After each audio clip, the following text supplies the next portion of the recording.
Hi, my name is Ayo, and I'll be talking about memory-affected design and focusing on its influence in the design of monumental architecture and how it then influenced the memory of people and historic value.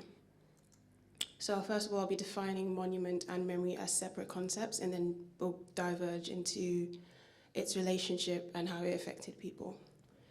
So a monument is classified as monumental architecture, which is the design and construction of large significant structures intended to serve as enduring symbols or representations of important ideas, events, or to usually commemorate cultures or historic events. Throughout history, monumental architecture has significantly shaped the visual landscape of cities and civilizations. These structures serve practical functions and act as symbols of power, integrity, and cultural heritage. Monument examples include mausoleums, the Greek temple, and museums. So these are examples of monuments that commemorated events or people or significant historic events, again. These structures play a significant role in shaping cities and civilizations, and they represent power, identity, and heritage. Now, memory. Memory enables us to preserve the past and navigate the present by processing sensory input. Memory is essential in architecture as every design aspect has a lasting impact. In the Cold War era, there was a shift towards a cultural focus on collective memory and commemoration, contrasting with the earlier emphasis on envisioning the future in modernist architecture. There are different types of memory and how to commemorate memorialize events, and here we have historical context. This reflects and responds to the historical context of a site or a community. Collective memory usually is physically represented by commemorating important events such as the Holocaust and whatnot. And cultural identity is expressed through architectural design by incorporating elements that reflect the cultural identity or heritage of a specific community. Spatial experience is where memory can be invoked in designing spaces that elicit specific emotions or memories, for example, using materials, colors, and certain lighting. And adaptive reuse, I would say, is more of a futuristic type of commemorating memory where it can be preserved and celebrated through the adaptive reuse of existing buildings or structures. Out of these 5 types of memories, in a case study that I'll be presenting in the future, I think 3 or 4 of them were the major aspects of commemorating memory in the building. As I said earlier, after the Second World War, there was a shift in how people commemorated memory in design as a result of the destruction of buildings and how the tragedy actually caused a lot of people to be homeless and displaced. And these were emphasized through collective memory and cultural identity to then commemorate the events, the victims, and the survivors. I will be using the Jewish Museum as a case study as it was part of my dissertation research on how memory was influenced in the design of the building by the victims or the experiences, as well as how the design then influenced the memory of people that visited. Daniel Libeskind is the designer of this building, and he is, as we all know, a very good modernist architecture who played a significant role in the modernist movement of architecture. He is a well-spoken architect and a Polish-American architect. It is key that I mentioned that, because I believe he had a very more interesting impact on this design, as his family was his family were victims and survivors of the Holocaust. And he has spoken extensively about the role of architecture in shaping our collective memory and identity, and he incorporates symbolic references and metaphors into his designs. And the Jewish Museum is an example of this.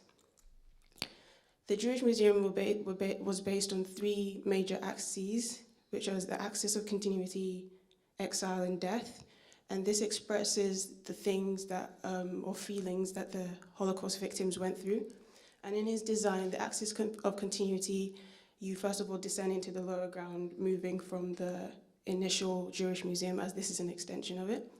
And through there, it's like a long, narrow path that you follow to get to the other axis. And this design elicits fear in the long passage, which is and the sharp corners express anger and predominantly a conveyance of hope that the visitor encounters in the sacred moments of void, delivered with soft light from openings in the high ceiling.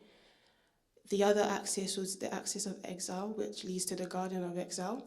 A key feature of this design symbolizes hope as Russian olives grow on the top of it. And this symbolizes hope because the Jewish victims were very afraid, and in this garden with new plants and the Russian olives, they had hope that they could survive this and escape the tragedy that they were in.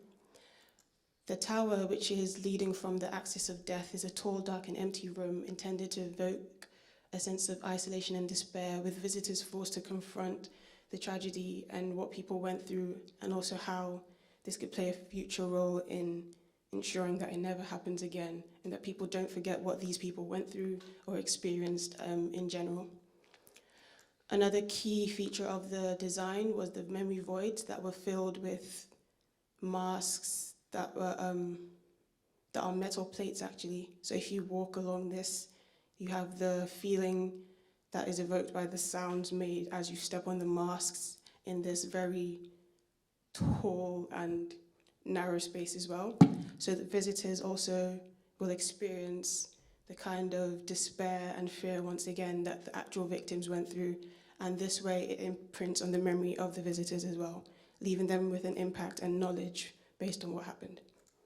The facade as well is another key feature that he invoked that plays a major role on the internal aspect of the building as well, as it only allows a certain amount of light through the building, which the Holocaust victims also experienced because they could not really see. It was a very dark and strange, scary place.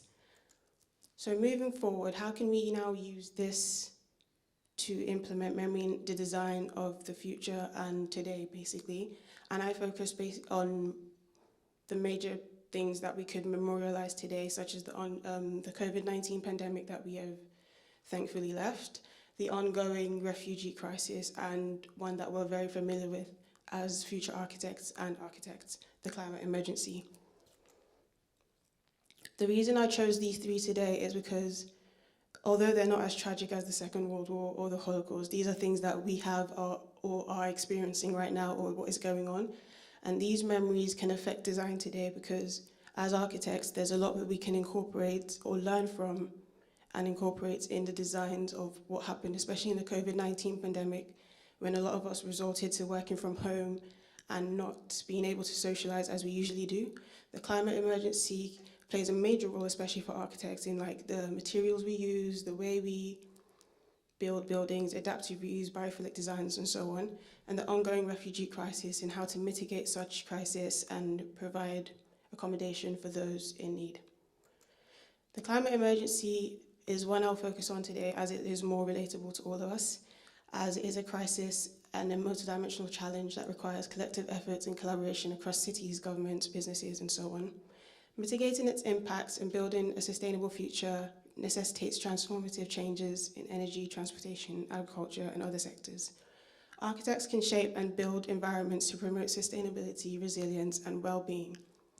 Architects can play a vital role in creating a more sustainable and livable future by embracing sustainable design principles, engaging with communities, and advocating for positive change. Now, how can we do this? We can do this through adaptive reuse and retrofitting, and that is repurposing and creating a new purpose for buildings without the need for demolition, which is more of a sustainable approach that we've been learning quite a lot about in this last year.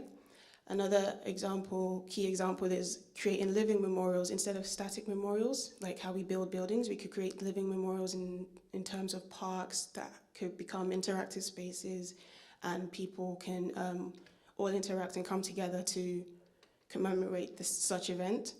And biophilic design as well, symbolic landmarks, all these are examples of how architects can play a role in incorporating memory in the design, as it will affect the future and how we respond to things and how we can remember such event and how we have moved forward from it. That's all. Thank you.